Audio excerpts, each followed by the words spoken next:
Hello friends, doctor Baba Saheb Ambedkar ji के लिए राजनीति का सबसे महत्वपूर्ण उद्देश्य था समान अधिकार और सामाजिक न्याय। उनका मानना था कि केवल राजनीतिक स्वतंत्रता पर्याप्त नहीं है। यदि समाज में किसी व्यक्ति को जाति, धर्म या सामाजिक स्थिति के कारण बराबरी नहीं मिलती तो लोकतंत्र अधूरा रहेगा। 1949 में संविधान सभा में उन्होंने राजनीतिक लोकतंत्र के साथ सामाजिक लोकतंत्र की आवश्यकता पर जोर दिया। उन्होंने सामाजिक लोकतंत्र को स्वतंत्रता, समानता और बंधुत्व पर आधारित जीवन पद्धति बताया। इसका सरल अर्थ वोट देने का अधिकार होना लोकतंत्र है, लेकिन समाज में सम्मान और बराबरी से जीने का अधिकार भी होना चाहिए। डॉक्टर बाबा साहेब अम्बेडकर जी ने राजनीति में भक्ति या अंध व्यक्ति पूजा को खतरनाक माना। 25 नवंबर 1949 के अपने भाषण में उन्होंने चेतावनी दी कि राजनीति में भक्ति या हीरो वर्शिप अत्यंत लोकतंत्र को कमजोर कर सकती है और तानाशाही का रास्ता खोल सकती है। इसलिए उनके विचार का संदेश था, नेता से ज्यादा महत्वपूर्ण संविधान, संस्थाएं और नागरिकों के अधिकार है। डॉक्टर बाबा साहेब अम्बेडकर जी धर्म को पूरी तरह नकारने वाले व्यक्ति नहीं थे। उनके लिए धर्म का मूल्य इस बात से तय होना चाहिए कि वह मानव समाज के लिए कितना नैतिक और कल्याणकारी है। भारत सरकार के डॉक्टर बाबा साहेब अम्बेडकर जी संबंधित आधिकारिक पुस्तक पर भी उनका यह विचार दर्ज है कि धर्म और लोगों को सामाजिक नैतिकता के मानदंडों से परखना जाना चाहिए।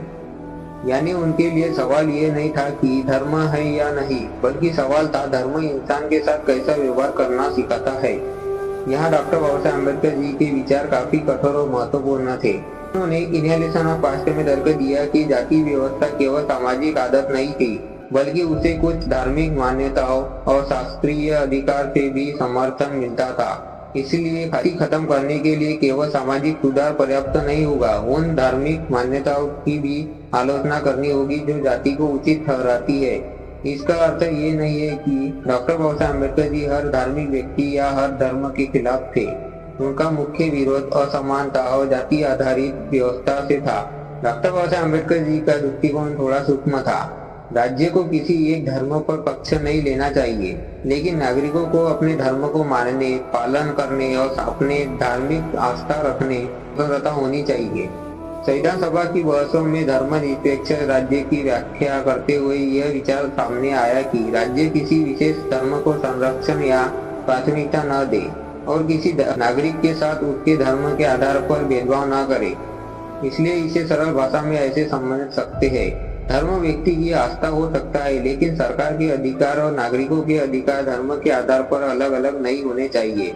14 अक्टूबर 1956 को नागपुर में डॉक्टर बाबा साहेब अम्बेडकर जी ने बौद्ध धर्म ग्रहण किया।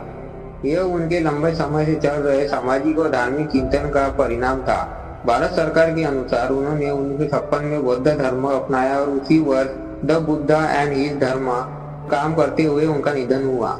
डॉक्टर बाबा साहेब अम्बेडकर जी की व्याख्या में बुद्ध का धर्म केवल पूजा पद्धति नहीं था। उन्होंने बुद्ध की शिक्षाओं में सामाजिक, बौद्धिक, आर्थिक और राजनीतिक स्वतंत्रता तथा समानता को महत्वपूर्ण माना। अम्बेडकर जी के विचारों को 5 बातों में समझ सकते हैं। राजनीति, सत्ता का उद्देश्य जनता के अधिकारों की रक्षा होना चाहिए। लोकतंत्र, केवल वोट नहीं बल्कि सामाजिक समानता भी जरूरी है। धर्म नैतिकता और मानव कल्याण पर आधारित होना चाहिए। जाति, ऐसी कोई व्यवस्था स्वीकार नहीं की जा सकती जो धर्म के आधार पर इंसानों को ऊंचा नीचा बनाए। राज्य, सरकार सभी नागरिकों के साथ समान व्यवहार करे, चाहे उनकी धार्मिक आस्था कुछ भी हो। राजनीति में संविधान और समान अधिकार सर्वोपरि हो और धर्म में मानवता, नैतिकता, स्वतंत्रता, समानता और बंधुत्व।